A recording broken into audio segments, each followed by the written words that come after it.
Hello and welcome to Hillbilly Cat History, where we're joining our fictional Elvis fan in Memphis, Joyce, on August 17th, 1977, the day after Elvis passed away, as Joyce and her friends read through the morning's papers. Now, a couple of episodes ago, Joyce's friends came to the door. They had some photos for her to look at. It was a lot of kind of heartbreaking evidence of either pain that Elvis was in, or maybe he was being taken advantage of by people, or maybe he was asking for these substances. But, the read that I got off of it was that he was in pain. And so they're trying to sort out what that might mean, and then they're going through the rest of the newspaper articles that they have available to them. And then on this particular day, people are gathering at Graceland, a lot of people. And it's been announced they're going to show Elvis's body for 2 hours during the afternoon. And people want to be there. People want to see that. So there are a lot of people. Now, our fictional fan, Joyce, she lives about a half mile from Graceland. So she's able to see this massive throng of people that are coming, but she's got kind of a home base that they can go back to. So her and her friends, I'm sure during that day, after they read these papers, they're going to go visit with those Elvis fans. Hi, Terry. Thanks for joining. Appreciate having you here. So they're going to go visit with those Elvis fans, feel part of that, being part of that crowd. But it's hot. It's extremely hot this day. So if they have a place to escape to, maybe drink some lemonade, like Joyce's house, they're definitely going to escape back to that for a little bit. And during those periods, they're going to be watching more, listening to more radio broadcasts, seeing more news broadcasts, and it's going to start to shift from what happened to Elvis to what's happening right this minute as they move forward towards Elvis's funeral, which will be the following day. But right now, people are lining up in front of Graceland, it's just a huge mass of people. The police are out there trying to keep control, make sure that nobody gets hurt. But there are people that are suffering from heat stroke. There are ambulances being called out and treating people, some being taken away to the hospital.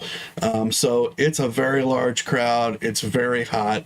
But luckily, Joyce and her friends, they're back at her house right now, and they're reading through the rest of these newspapers. And so I'm going to jump into it today, and we're going to start with the Arizona Republic out of Phoenix, Arizona. And this is from Republic Newswires. So I think this is another wire service, kind of like the Associated Press, like a lot of articles that we've looked at, but their stories would be slightly different. And so they're definitely, I think, worth looking at. And of course, I've tried to pull out pieces that are not the same as what we've seen. So unfortunately, Joyce and her friends, they have to read through every single word, but we're getting a little bit of a curated look. And we'll go ahead and start into this article. It says, Elvis Presley dies at 42, erratic heartbeat blamed. The 42-year-old singer, Elvis the Pelvis, when he burst upon the world in the mid-1950s, died face down on the floor of a bathroom at his Graceland mansion. Hi, Carolyn. Thank you for coming. I enjoy having you here. And I hope that you're enjoying the broadcast. So here it says that Elvis was face down on the floor of a bathroom at his Graceland mansion. Not even his bathroom. I mean, that makes it even sound worse than... I don't know how much worse it could be, but I think that makes it sound even worse. He was found there by his road manager, Joe Esposito, at 2:30 p.m., but Shelby County Medical Examiner, Jerry Francisco, said Presley may have been dead since 9 a.m. So what we're seeing there is a reflection of what Jerry said and Joe said, and that's accurate with what we've seen so far. Thank you, Carolyn. I appreciate that.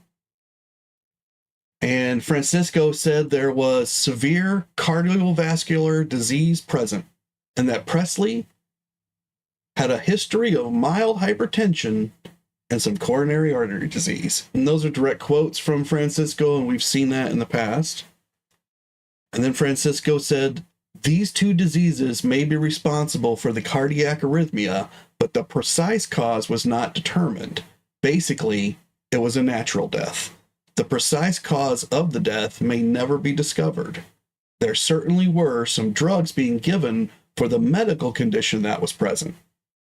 There was no evidence of cocaine use. So we've already seen this before, but I'm looking at it again, and I'm noticing that he says there were certainly some drugs being given for the medical condition that was present, which is only one condition. And we know that there were multiple conditions, and we've already seen from the bottles that we've looked at that multiple conditions were being treated, at least two, and probably more. So that's just another little entry. Now, he made that statement live at a press conference. And so the idea behind when you listen to what people say when it's live is you choose your words in microseconds. The amount of time that it takes you to choose a word is smaller than you can really conceive of. You choose these words, you string them together, and you throw them out into a sentence, and it's almost instantaneous. And so it requires a whole bunch of connections in your brain to be made. And it's very likely that that's the most truthful things that come out of your, that you ever say. Because when you write things, you have the ability to edit them before anyone sees them. So when you look at a written statement, there's a whole lot that could be in there because every single one of those words could have been thought over very carefully. But when you look at an oral statement, those words are not thought of very carefully and they're thrown out. And if they are thought of carefully, you start to see things around them, like a lot of extra words or uhs and thus. It's hard for the brain to throw out words that do not accurately describe reality. Nobody knows why that is, but it is a fact. And that's what like police investigators use when they go back and look at interviews. And when you see that there's a whole bunch of verbal and oral stuff around a specific phrase or a specific word, that means the person was sensitive about that word. It doesn't mean that that's, this is the guy that did it and here it is, he's shown us. It means that every person's extremely complicated and this particular word is causing them to have some kind of sensitivity that may or may not be connected to the investigation. But in this case, he says the medical condition. So it's kind of like he only thinks there's one condition, or he's not thinking of another one, or maybe he just made a verbal error. But we'll go on to, well, let me first, for some kind of visual interest, bring up, this is the paper that we're looking at, the Arizona Republic. And you can see that Elvis in Arizona, at least on this paper in Phoenix, he's not the headline. It's about this illegal taps used in Joe something probe, which I think it was some kind of mafia or organized crime probe thing going on. I'm not really sure. There is an article there about it, but I didn't really read it. But what's interesting here is that Elvis, although the front page is not the front story for this paper, yet we've looked at so many papers where he was the front story. So whoever the editor is at this paper at this time, they saw Elvis as, he's up there, but he wasn't quite the number one that day. That choice is actually reflected the night before when they do the TV broadcast and who does broadcast about Elvis and who doesn't, because they didn't have enough material because it was too late in the day to have like live broadcasts from the locations or any of their news reports to really have come in. And so they had to decide, would they show old footage of Elvis and talk over it and just have the anchors go on like they did, and we saw a few of those. But here we're seeing it reflected in a paper as well.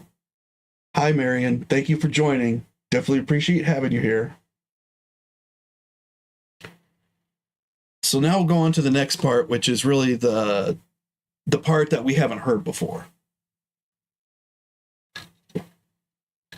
And it's that, excuse me, Captain John McCaughlin of the Memphis Police Department denied an earlier report that detectives were investigating a possible drug overdose. So now we have a captain of the Memphis Police Department who's coming out and saying that he's denying that they were doing any kind of investigation into a drug overdose. But we did see in earlier papers that they said that he was doing that. So very interesting, right? And then Nicopolis said Presley was, quote, using medicine for his blood pressure, several different kinds, and for the colon problem that he had. So a couple of episodes ago, we looked at Dr. Nick and we tried to determine, is he lying? Is he not lying? And one of the things that we were thinking about was what we had seen him say as reported through the papers and some news broadcast. And it was that Elvis was taking appetite suppressants.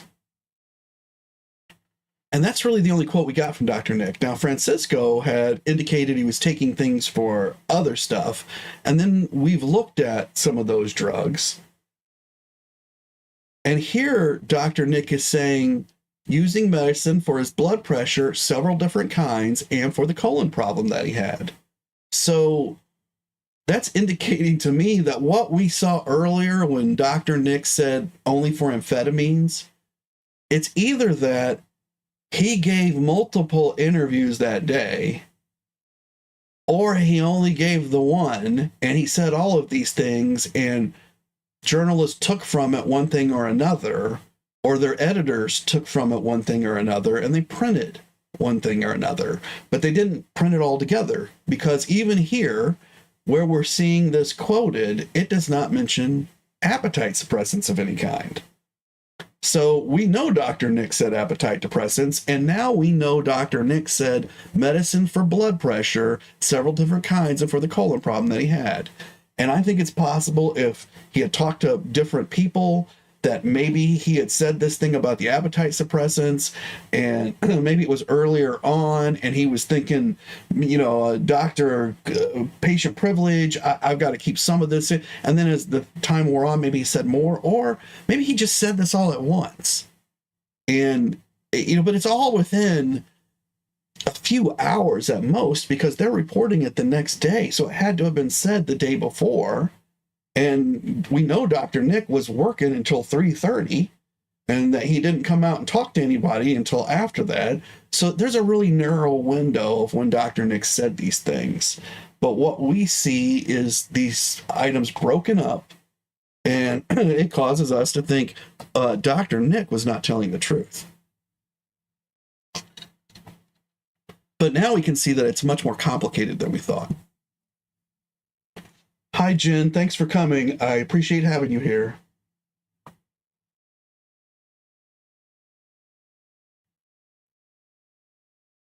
And I arrived at the mansion about 2:35 p.m. This is a direct quote from Dr. Nick. I arrived at the mansion at 2:35 p.m. Okay, so that's an important time, because we got a timeline, and I'm not going to bring it up right now. I am going to bring it up in probably a couple episodes from now so that we can reorient on where that timeline is. But I want to get through a bunch of these newspaper articles, and then Joyce will incorporate all that information, and then we'll get to see something that is much more complete as we get ready to go into the TV broadcast that will come out. Hi, Regina. Thank you for joining. Appreciate having you here. So I arrived at the mansion at 2:35 p.m., the time the ambulance was leaving his house. So Dr. Nick's putting that at 2:35 p.m. Now, I don't know how he knows exactly what time it is. Maybe he looked at his watch, but we know that for sure the ambulance got the call at 2:33. because that's what they logged and that's what's in Joyce's notes. And we'll see that the next time we look at it. Or anybody who's new here, I definitely encourage you to head on back to look at the previous episodes, and you'll see the notebook come up and you'll see the timeline, and you'll be able to see for yourself that it says 2:33, and you'll even get to hear the newspaper article that it came out of. But it's coming directly from logs from the Memphis Fire Department. So we know that's 2:33 by the official time kept by them. Now, is Dr. Nick's watch off? Is he estimating 2:35? I got to guess he's estimating. But he is saying that the ambulance was leaving the house. So no matter how you work it out, that ambulance got there fast and it left fast because Dr. Nick thinks it was at 2:35. And then he goes on to say, I am sure he was dead at that time. So Dr. Nick is telling us that he got to the house, got to Graceland, the ambulance was leaving, wasn't just sitting there, it was pulling out. He's left out the part where he gets into the ambulance, but then he says, I am sure he was dead at that time. He looked at him, he felt sure he was dead. And then he says he was lying on his face on the floor. So this is a direct quote. I am sure he was dead at that time. He was lying on his face on the floor. Now, Dr. Nick has just told us that he was not at the house. So he did not see Elvis lying with his face on the floor. He's telling us there he has spoken to Joe. And Joe has told him that he was found with his face on the floor. And this is probably the quote that they're pulling this from these journalists when they say he was found lying on his face on his floor of the bathroom. Okay, they've put this together from things that Dr. Nick has said and that Joe has said. And then Dr. Nick saying he was sure he was dead. Now, we've also heard Dr. Nick tell us that he then looked into his eyes and he saw, and that's not in this newspaper article, but we've already read it. He looked into his eyes. He saw that the pupils were dilated, that medically that meant there was still hope, and he went to work because Joe had also said he was face down, but when I flipped him over, I heard something. Now, none of us have seen that come out yet. Joyce doesn't know that. We will see that. But that's what's informing Dr. Nick as he looks at a body that he is sure is dead. All right, we're going to move on to our next article. And I think I can pull it up for you. Well, it's actually, I'm not able to pull this one up, I don't think, but this picture here is showing us the Memphis Police. Now, this is actually from, I think, the 40s, maybe the early 50s. So it's not the correct time period, but I just thought this was a really great picture of the city of Memphis Police because they're going to show up in this next article. And they just kind of were referenced in the last one, but now we're going to see direct quotes. And Carolyn is saying he was probably in shock and disoriented, not thinking straight while answering the questions. Absolutely, Carolyn. And that's one of the things I want to bring out about this information that we see that comes out during these first hours and then is repeated in the next hours, over the next day, and then begins to grow and grow and grow. These people were not thinking about what they were supposed to say. They were trying to think about protecting Elvis, and it's all running through their mind at the same time, but they are also, in shock from his death. They're in grief, they're trying to deal with it, and they're being hammered with these questions, and they don't have a publicist. Elvis didn't have a publicist. Elvis didn't have anybody that really handled the papers other than the colonel, and the colonel wasn't there. He flew in, but he's not here at the hospital. He hasn't talked to any of these guys. None of them have called him to ask, and I don't know that the colonel had the toolkit for this one. The colonel was probably the greatest marketing genius of all time, but he's also grieving and trying to think about what to do. He takes actions in certain ways, and we'll look at those. People disagree with a lot of his actions. And we'll see how he and Vernon, because the colonel didn't take actions on his own, Vernon agreed with the colonel. And we've seen that Vernon was in despair, but he was not completely torn apart. He was able to conduct an interview that night with WHBQ, and he sounded very coherent. He knew exactly what was going on. He was definitely in grief, but he wasn't out of his mind. But let's look at this next one. Washington Post. So I think this is Washington, D.C.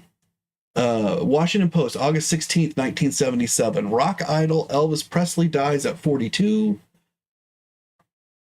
in Memphis. And it starts out with the same police officer that was referenced in the last one, Captain McLaughlin. But this time they actually quote him. They don't just say, he said this or that. They're quoting him. And his exact quote is, "We are not investigating the use of drugs. I don't know where that information came from, but it's not so." So just one more time, we are not investigating the use of drugs. I don't know where that information came from, but it is not so. So we see that the police are directly saying, they're not being misquoted, but they're saying, we never told anybody that anything about this drug thing, that this is a fantasy of the papers. And the papers and the news sources have dreamt this up. And they love it because they're getting ratings from the people who are talking about the book, Elvis, What Happened, on TV right now. Those television broadcasts are bringing in viewers. And there are people on there that are talking and they've never met Elvis or barely met him, didn't really know him. But they're absolutely certain because they read a book that they paid somebody to write that, this was Elvis. And then there's the whole thing about, it's not really that the things in the book are untrue. It's that they're from a very specific perspective and they've been sensationalized. And so things like Elvis bought 32 guns. Well, suddenly that means he's crazy. But we know that Elvis had people with him and not all those guns were for him. Maybe he got 10 of them, but it's very likely he gave a lot of them away right then, there, that minute that he bought them for other people. But that wasn't mentioned. It just said that he bought 32 guns. So to get back into this article, Dr. Willis Madre, now this is brand new information that none of us have heard. And I was kind of surprised by this. But Dr. Willis Madre, specialist in liver disease at Johns Hopkins Hospital in Baltimore, said yesterday that 2 years ago, Presley's doctors sent him a sample of Presley's liver for analysis. Quote from Dr. Madre, "It showed no significant abnormalities, nothing of any help at all in evaluation."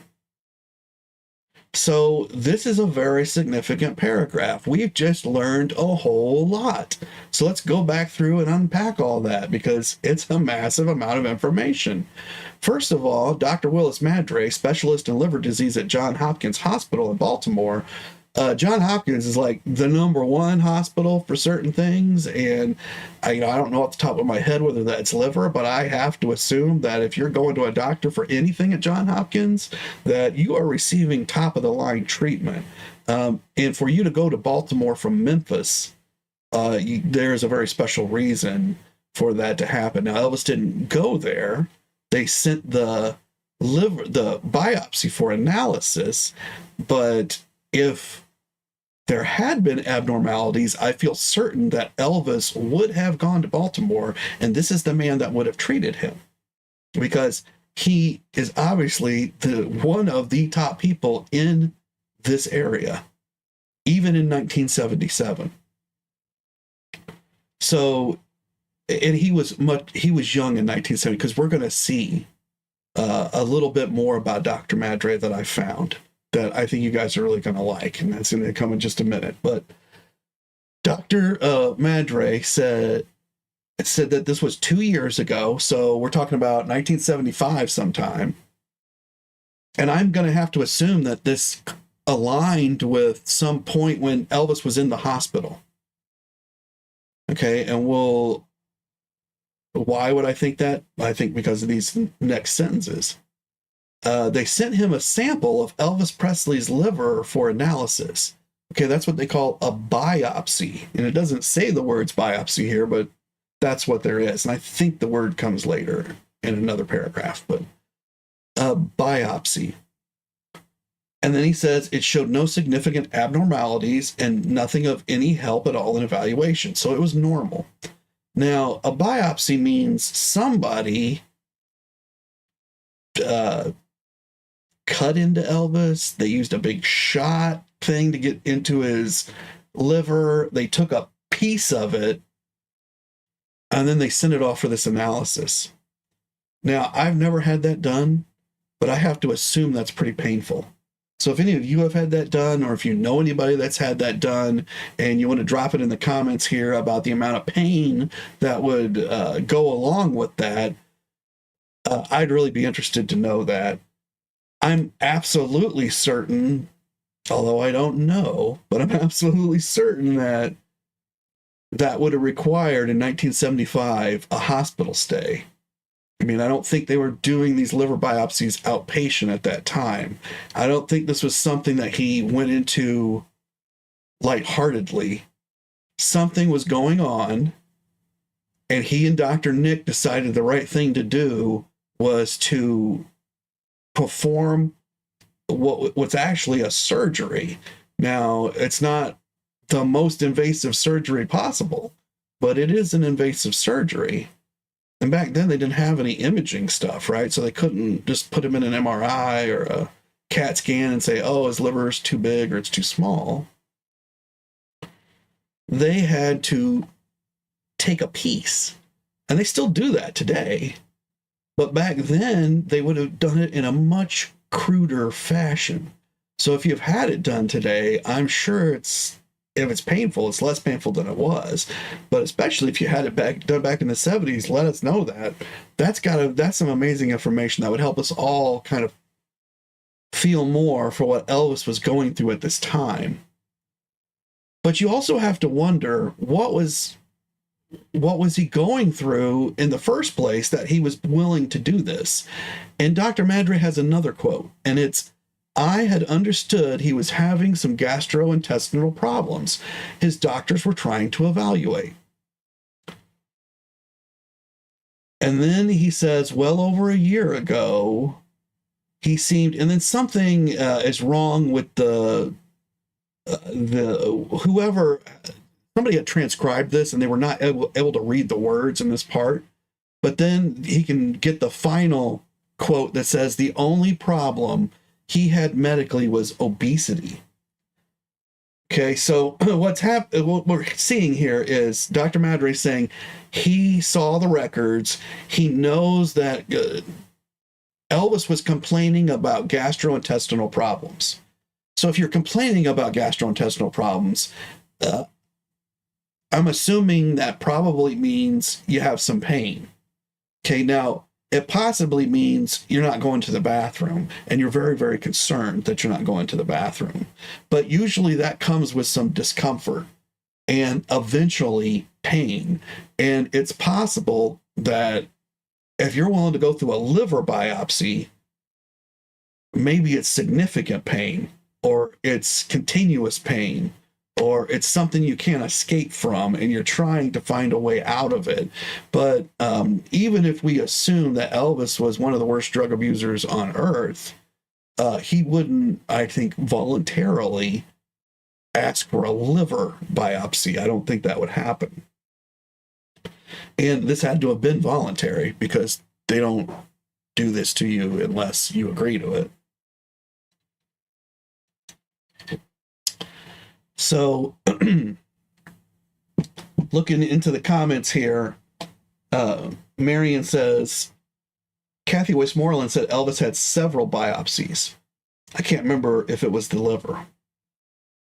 Yeah, and I don't, we don't know yet, Marion, but each one of those would have been very, very painful, I would think, in some way. I mean, they couldn't have been pleasant. And then Regina's agreeing with that. So, know, Elvis had something going on, and it wasn't something that he, if he was abusing the drugs at this point, it's something he's trying to get away from because it's painful. There's some kind of pain attached to this. Otherwise, he's not seeking this so much. I mean, it's not just that he can't go to the bathroom every so often and it creates a massive inconvenience in his life. It's more he's being driven. He has to find some way out of this. And then Carolyn saying, "Oh, please, obesity." So let's talk about that. And that they didn't know much back then. And then Jen's agreeing that they really didn't. So this obesity comment, it sounds terrible. And I think a lot of that is the way that we look at obesity today.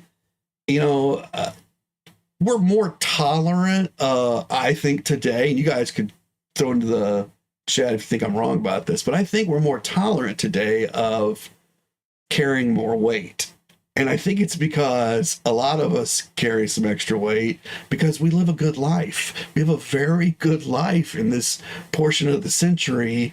And over the last 50 years, it's really been a kind of paradise on earth for everything that's wrong. There have been no famines within America. We have plenty of food. And we have more available to us at any one point than we need. And we're able to use that food not only to feed ourselves, but sometimes to, self-treat some emotional problems or just to find comfort from different things, So I'm sure we all love to eat a tub of ice cream every once in a while. And Elvis was no different. And Elvis was a middle-aged man at 40 years old.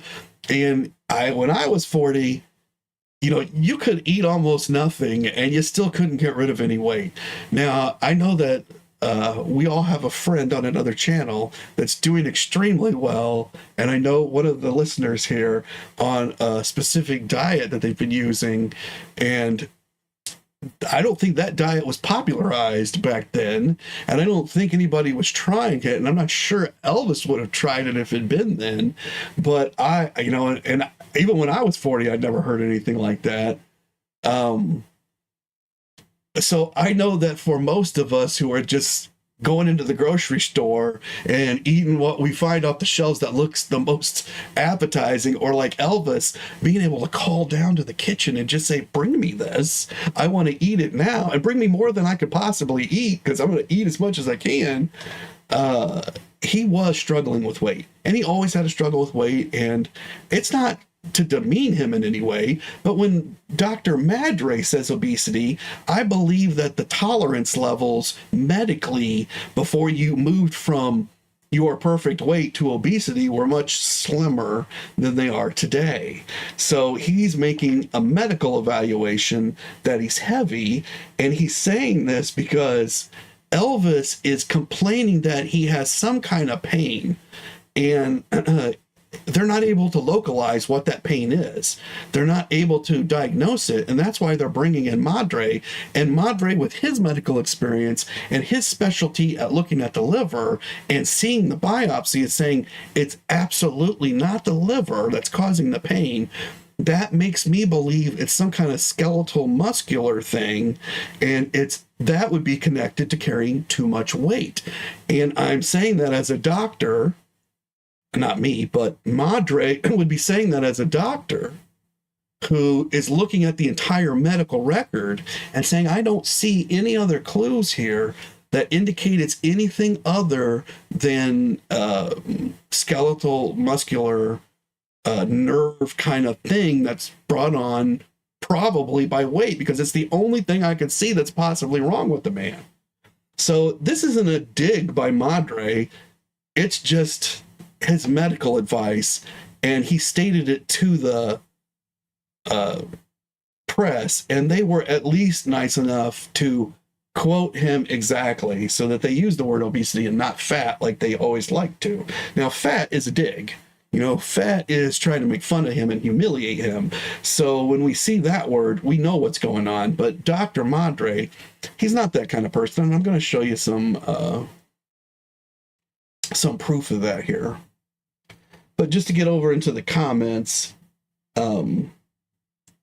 Carolyn's saying that we know more than doctors back then, and since there's been lifetimes and generations of knowledge that have been added to the medical community since Elvis went through this.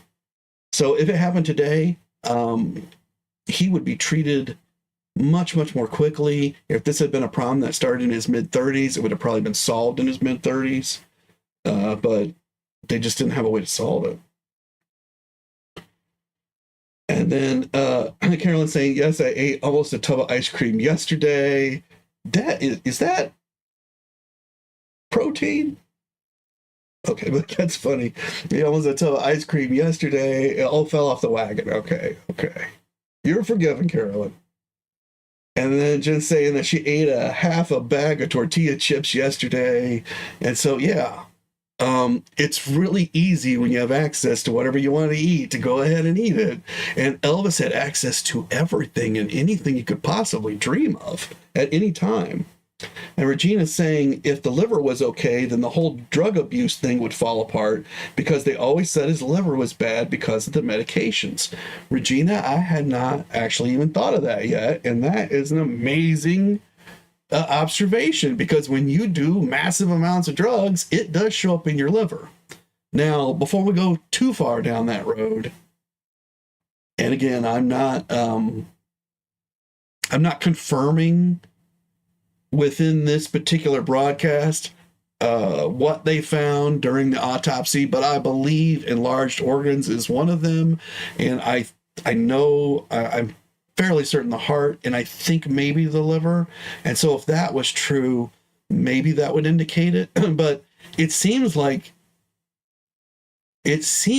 right here, Madre is indicating it was not enlarged at this point in 1975, which would then tell me that if it became enlarged in the next 2 years, it could have been from drug use, not necessarily abuse, but from drug use, or from the things that were the underlying causes that were causing his other organs to enlarge. And I don't really know much about that medically. So hopefully we're going to get some knowledge about that as we go through. And then everyone's agreeing with Regina because, yeah, that's a very important point. So we will think about that as we move through these articles. And that's why I like to spend so much time on each one of these, because if we hadn't spent this time right here, I don't think Regina would have said that. And then we wouldn't all know that now, that at least in 1975, things do not appear as Red and Sonny West are painting them. And they were only with him into 1976. And now Madre goes on. And he says that at the time that the liver was examined, and now we have a quote, there was a rumor, and it had got on TV that Presley was coming to Johns Hopkins. He never did, but the rumor caused quite a furor. We have numbers of very famous people for patients, but the rumors that Elvis Presley might be here stirred more attention than the natural presence of most famous people. So he's saying that as famous as they get, everybody who's ever been to Johns Hopkins, the number of people that wanted to come see Elvis is greater than all the ones that wanted to come see these other people. That they're used to deal with famous people, but he's not even sure that they could have handled a visit from Elvis, because just the rumor created such a frenzy at the hospital. And now we get into who was Dr. Madre. So I have a little article here that was written by one of his patients. Her name was Connie Welsh. I got a picture here. And this gentleman in the middle is Dr. Madre. And then I believe that must be Connie. And I'm not sure who the other person is, but I'm assuming it's Connie's husband. And then this article says, diagnosed with hepatitis C and dealing with a tidal wave of emotions, I met a special physician who would lead my healthcare team, Dr. Willis Madre, a noted hepatologist and leading expert on hepatitis C and liver disease from UT Southwestern Medical Center in Dallas, Texas. Dr. Madre led my family and I through my entire journey of hepatitis C, which included a total of 3 treatments, 2 liver biopsies, tons of tests and post-treatment recovery. Long after I was cured of hepatitis C in 2012, he followed me for 5+ years, far beyond what most physicians do. Why? Because he cared. So here's Dr. Madre, and she's talking about him following her in 2017, and the events we're talking about happened in 1977. So that's 40 years, right? 87, 97, yeah, 40 years later that he was still doing this, which means that even though he was young, because he was, I mean, we can see the man here, he must have been in his 20s or early 30s when he biopsied, or when he looked at the biopsy for Elvis. He was already at the top of his field. So Connie here, who's being treated by him 30 years later when she begins her treatments, think how much knowledge he's gained in that time and that he's brought to Connie. And just a little piece of that was that he examined Elvis Presley's biopsy. So I just think that that's significant in some way. So now we're going to move on to another article, and this is from the Shreveport Times in Louisiana from August 17th. So the Shreveport Times, you know, Shreveport was a special place for Elvis. And here I'm bringing it up on the screen for you, and you can see the picture in the paper of Elvis performing in Shreveport, Louisiana. He had a regular gig there. He came there every week, played on Saturday night for, I think, more than a year. And I think he had a multi-year contract or signed for multi-years, but the colonel got him out at one point. But he was there since, I think, late 1954, right up until 1956. So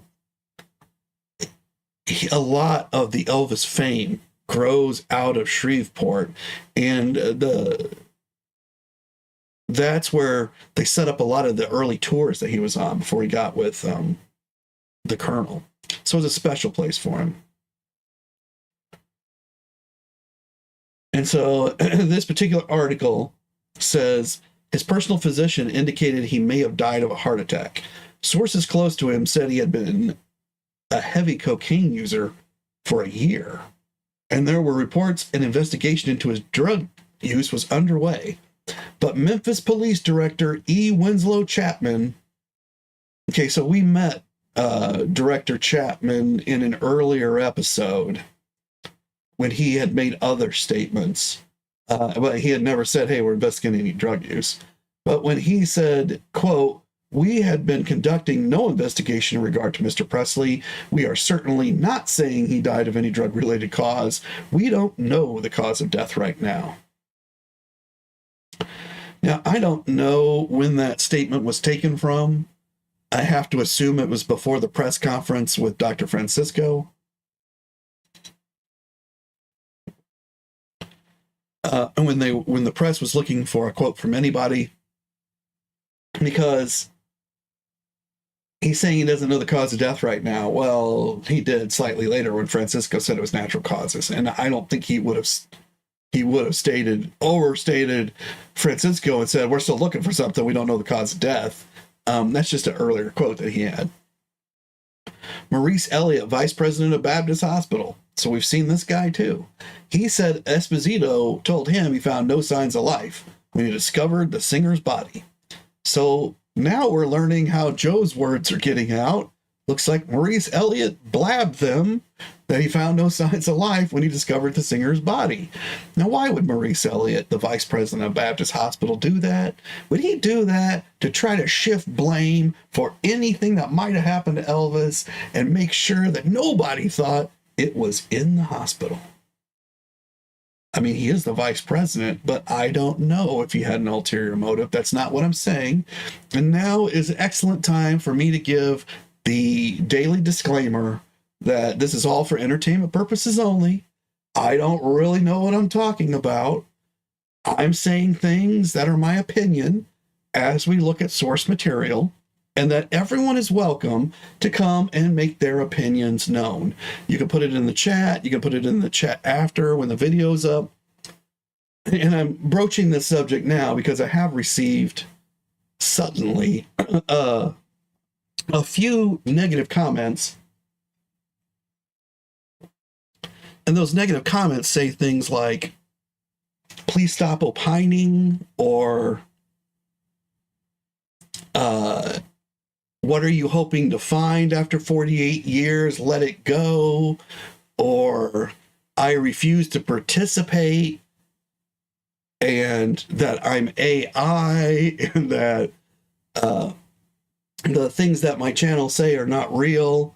There've been a few of these. Now, I've left all of those up. So if anybody wants to go back through and check those comments out, they're sprinkled throughout various videos that people have suddenly taken an interest in, to tell me that they will not watch them, even though they obviously have, as they're making the comment on the video. But everyone is welcome as long as there's no profanity. One did have one bad word. I went ahead and left it up because this gentleman is expressing his frustration at finding so much false information out here on this platform that's done by AI. And I totally understand that because I see it every day. There is a lot of false information out here. And it comes from places that named themselves in ways that you know are false, like Unreal Documentary. It means it's not real, that what they're telling you isn't the truth and it's false. And people get they get confused about that, right? They just get confused. So, and they get angry and they come and they lash out at places, but I have responded in a kind way to let them know that their thoughts are welcome here. And anybody who wants to comment, as long as it's not profanity, is welcome to comment in any way.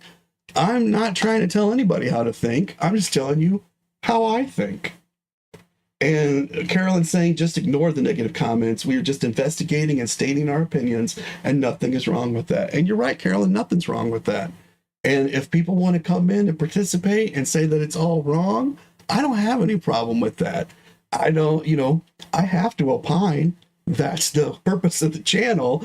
And if I don't opine, then this is not original material. We're just looking at old stuff, and we're not allowed to just do that. We have to have some opinions in here. But I don't mind if people want to say that I don't have the right interpretation. Your interpretation's welcome. Everybody's welcome here. What I'm looking for here are good people. That's the way that Dewey Phillips started every single one of his broadcasts. He said, welcome all good people, because Dewey did not distinguish between any kind of people other than that they were good. If they were good, they were welcome on the program. That's all. That was the only requirement he had. He didn't care anything else about you as long as you were good. And the people that listened to Dewey's program, they were all good. They were all good people together. And then Marion's saying that that's a terrible channel. Again, for entertainment purposes only, it may very well be a terrible channel. Well, let's get back to what we're really here for, which is to read these articles. But I did have fun going on that little rant. Let me see if I have a new picture for you. I do. This is what we're going to come up to in a minute. Fortunately, we're not going to make it that far today But let's go ahead and finish this, what we're on, off. So we were on Maurice Elliott and him saying, I don't think Elvis was alive when he got here. And we don't think Elvis was alive when he got there to the hospital either, but I don't think Maurice is saying that for factual reasons. It's maybe something else. And so this is a direct quote from Maurice Elliott. So before we were told what Maurice Elliott said by the journalist, and now we're going to see what he actually said. Dr. Nicopolis indicated a heart attack was a possible cause of death, but this could not be known for sure until a post-mortem is conducted. It will be conducted this afternoon. And he also said that members of Presley's entourage were, quote, overcome with grief, end quote. So he was basically telling us, hey, they're going to do an autopsy this afternoon. And his friends were overcome with grief. And we've seen that. We saw Joe, we saw Charlie, and they were overcome. Just as we saw Vernon, who was overcome but clear-headed. And Jen is, Terry's commenting that I'm doing a great live stream and forget the haters. And what I'm saying, Terry, is that the haters are welcome as long as they're not vulgar. And I hope that they would give us, or me, an open mind, a chance, and I understand that they're coming here with a closed mind because there's so much false information. And on top of the false information, there's a lot of people that talk a lot about Elvis, and they don't go into the depths and the detail that we're going to do. They're skimming surfaces, which is fine, and they're coming to conclusions, which is fine, because this is all part of the Elvis journey. You can't deep dive until you've skimmed the surface. You got to get through. There's just too much. Elvis has got too much depth. And that's what we're looking at in this series. And Jen says, you're reading what's already been stated, and we need to go back over it. And I say, yes, that's exactly right, because this is what was there at the time. This is what people thought. And I'm also trying to replicate the fan experience of the day. If you were the fan, how would you feel when this happened? Of course, you'd be sad. But how would you feel when you saw all this coming at you? Because you'd have to read it all. You couldn't stay away from it. When you saw it on the newsstand, you'd have to read it there or buy the paper and take it home. You couldn't shy away from it because you'd want to know. You'd want to know every single thing that happened. And so to get back to what we're talking about here, what we've seen in this article is that there's a lot of conflicting medical opinions, right? So we've seen the good doctor that we know is good because he's got somebody coming forward 40 years later saying, this man has treated me with such kindness and respect, and he's healed me. And so he knows what he's doing, and he has this empathy and kindness that he did not glance at Elvis's biopsy and say, hey, this superstar is just fat. He looked at it carefully. He weighed it, the evidence before him through his medical lens, and he said, best advice I can give you, Mr. Presley, is lose some weight. And I don't think that particular advice was necessarily off, especially in 75. And we know he struggled with weight in 75. But all of this is medically ambiguous.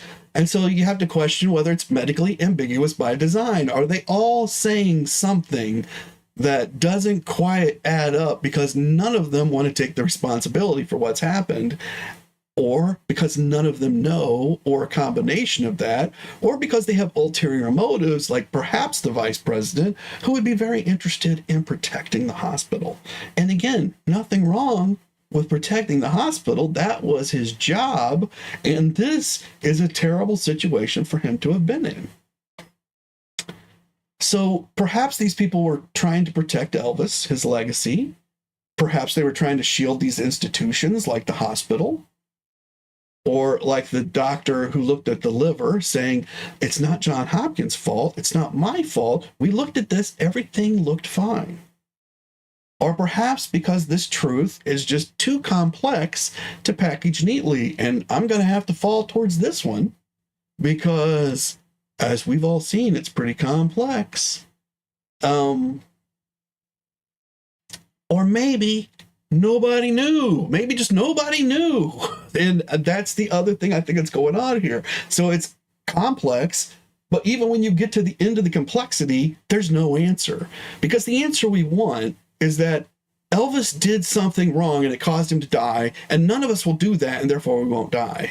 Or this was somebody killed Elvis, and now we can take this person and we can get our retribution or set the scales of the universe right. But none of that's here. This is just a happening. Somebody has died. People die. And the other thing that we see here is where they're talking about John Hopkins Hospital, and that if he had gone there, there would have been all these people come, that there would have been so many people come, they weren't even sure they could function.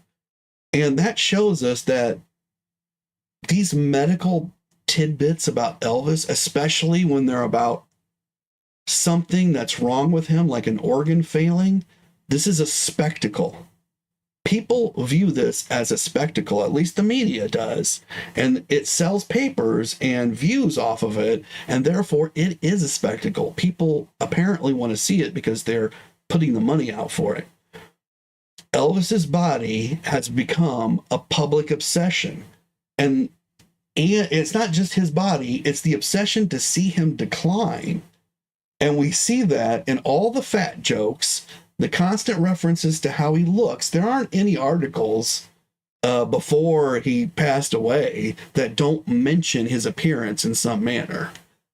Now, again, can I state that for an absolute fact? No, but I bet we could go and assemble thousands of articles, and they're all going to say something like, he was fat. Even if they don't say it, they're going to reference somebody else saying it, and then they'll say, well, but he wasn't fat, right? So, or they're going to talk about the way he looked, or they're going to talk about the jumpsuit he was wearing. He himself was a spectacle. He knew that. But now the chance to see him fall, for some people, the worst parts of our society, the ones that drive the media, for them, this need to see him fall it's out of all bounds. It's out of all control. And we're going to see it over and over again. So we're going to get to a book that's written by a guy named Albert Goldman, and it's called Elvis. And it was the first really big, giant Elvis book. And people bought it. And he said terrible, horrible things about Elvis that absolutely were not true, because he did not like Elvis. And he did not want to see him become something that people looked up to in his death. So he purposely went after him. And unfortunately, Lamar Fike was all in that situation. He was all wrapped up in it. So it's not just the fall, it's the aging, so they want to see him age. They want to see him get fat. They want to see him become not a superstar. They want to see the human side of him, but the human side that is the frail side, the one that all of us have, that we can't control necessarily, that is part of nature. We lose our agency and power over life as we age into our deep age, and Elvis, and as we lose control of our bodies. And unfortunately for Elvis, that started happening around 40 years old, maybe later, but around 40. And then Jen is saying that we had to accept what was given to us in terms of information, and now we can go deeper. And that Carolyn's saying it's amazing we can go back and read everything said at the time. And Terry's saying this is great information. Excuse me. Michelle is saying that he looked good in the photos that were taken in Hawaii in '77. Yeah. Now, I do have exception with some of those photos because he wears that Gilligan's hat that he's got on, and I just don't like that hat. But I guess that if anyone could pull that off, other than Bob Denver, I guess that Elvis did it pretty well. But I just dislike that hat. But it also reminds me that if I was on vacation in Hawaii and that was the hat somebody had presented to me, I'd be wearing it because I'm too lazy to go find another hat, right? And it's just the one that I would wear through the entire vacation. So it just brings me a little bit closer to Elvis, I think. But he may have picked it out on purpose and said, this is the best looking hat I ever saw. And then Marion's saying, it feels a little bit like being Sherlock Holmes. And that is something I'm trying to bring to this, that, we're investigating and we're thinking about things and we're trying to add them together with what is common sense and what we know. And we know a lot more now than anybody ever knew because we have access to the internet and AI and all these other things that make us so much smarter than anybody even 10 years ago was. And then Carolyn's saying that she's on her third book in 3 days. Elvis Presley, the man, the life, the legend. Really good so far. I'm not recognizing that one by the title. But if you want to throw up the author, Carolyn, I would like to see that. And I'm sure some others would. And then I think we've just got a lot of social going on, which is great. I definitely encourage that within the comments. I really want this to be a community. And Carolyn's saying the reviews are great. So this must be like a newish book. And then Carolyn Michelle says, Elvis owned that hat. He did. And Carolyn's saying, that hat and the glasses covering his beautiful eyes. He looks so good in that hat. All right. I do have another picture for you guys that I have to show you before we get out of here, even though we didn't make it as far as I really wanted to. And you get a little sneak peek of some pictures that are going to be coming up the next time. But I picked this picture because he's got the police badge on, and this is, I'm trying to bring out what the police said, that they were not looking for a drug overdose. We've seen that very clearly from the police now. But in this picture, if you look very closely, if you start at the top, now there's a couple of fans that are with Elvis, but you can see Dick Grove, and you can see how he's looking straight ahead. He's looking to where Elvis is going. He's looking for a threat. He's maybe even thinking this person with the camera is a threat when you look deep into his eyes. But if you look over at David Stanley over on the side, he's all shifty-eyed. I don't know where he's looking. Is he looking at Dick? Is he looking at Elvis? Is he looking at another threat over to the side? I don't know, but he's the only one in the picture that is not looking at the camera. And I don't know. Was that on purpose, or is that just catching David in the moment? But it kind of represents his relationship with Elvis, I think. But then if you go all the way down to the bottom of the picture, Elvis has got something in his hand, and it's a banana. And I don't know if you've ever watched all the videos on the Gates of Graceland, but if you go over there, you can find Tom Brown, and he's interviewing someone, and I think it's Dick Grove, but I can't swear to that. Might have been Sam Thompson. And he brings up a whole bunch of pictures of Elvis holding a banana. And they're just they cross time barriers. And a lot of them are, he's coming out of a hotel and he's holding a banana. And so these are all on different days. And he's assembled all of these, and he asked whoever he's interviewing, what do you know about these bananas? Like, why are these bananas in these pictures? And this person is just flabbergasted and I don't think they were able to answer that. But I've also heard a lot of stories that Elvis would go in secret away from Graceland, and he would take a gallon of water and a bunch of bananas, and he would eat those bananas while he was out and drink that water. And like, he would take an old van and go somewhere, just incognito by himself. And I think he did the same thing when he was riding horses at Circle G. I know he would eat bread like right off the loaf while he was riding around, and I think he did some bananas. But if any of you know about the bananas, throw it in the comments and let me know. So to get back over to the comments, Jen says, Elvis looks so good in that hat. And Carolyn saying that the author of the book she's talking about is Pamela Clark Keough. Is that... So I'm so bad at spelling in names. Is that the same as Riley Keough? The same last name? Michelle says Elvis looked good in everything, and that's true. And I've shown some of that here, where there are things I couldn't wear. Like maybe even this police jacket he's got on. I'm not sure everybody could pull off, but he's got it. And I like his glasses because they have the tint to them in here. He really had a great taste in glasses. Now his hair here is kind of unusual. And it looks a little less made up than usual. And I feel like because he's got the banana, he's coming out of a hotel or something. But I don't really know where the picture is from. It's just a neat picture. And Jen saying he's the only one that could pull off that hat and make it look good. Yes, all of that. So that really brings us to the end of today's episode. Unless anybody's got anything they want to throw into the comments now that I will answer. But in tomorrow's episode, just a little sneaky peek, we will get into this Elvis's tragic drug secret from the evening news in London. So those of you who are from Britain, is the evening news, is that like a respected newspaper?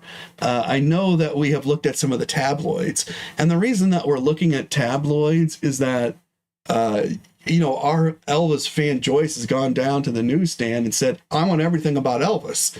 And then, the news guy says, well, here's a whole bunch of stuff that has Elvis on it. Some of it's tabloids. And, our fan is familiar with the Inquirer. But back in the 70s, the relationship between the fans, between the public and a respected newspaper and the Inquirer and a magazine like Mad Magazine, they were all kind of similar in the fact that Mad Magazine wasn't telling you news, but it was reflecting truth. If you'd gone and seen the movies that Mad Magazine is lampooning, they're funny because they have the truth of the movie within the magazine. So it's not exactly, it's a enhanced reality towards an Alice in Wonderland kind of thing more than a complete, utter fiction lie. And the Inquirer fell somewhere in between Mad Magazine and the newspapers. It wasn't absolute truth, but there was truth sprinkled with that within. And so for our fan Joyce, it's difficult to distinguish those, especially when at the very beginning, the news is so sensationalistic on its own, they don't have to put anything extra with it. So they don't. And then the next articles begin to sprinkle in untrue stuff. And then they're eventually just telling you nothing but falsehood. But that takes a little time. But by then you're thinking, well, this paper, it always tells me the truth. And Regina's telling me thanks, that this was really interesting. And Marion is, yes, Marion put a link in the comments to a previous video about where Elvis had a spasm in a song in 1970. So if you guys want to go check that out, I did watch that. Thank you very much, Marion. So you can check that out. And other than that, that's really it for me. So I'm going to go ahead and sign off and quit babbling here and tell you all, till I see you next time, keep on taking care of business.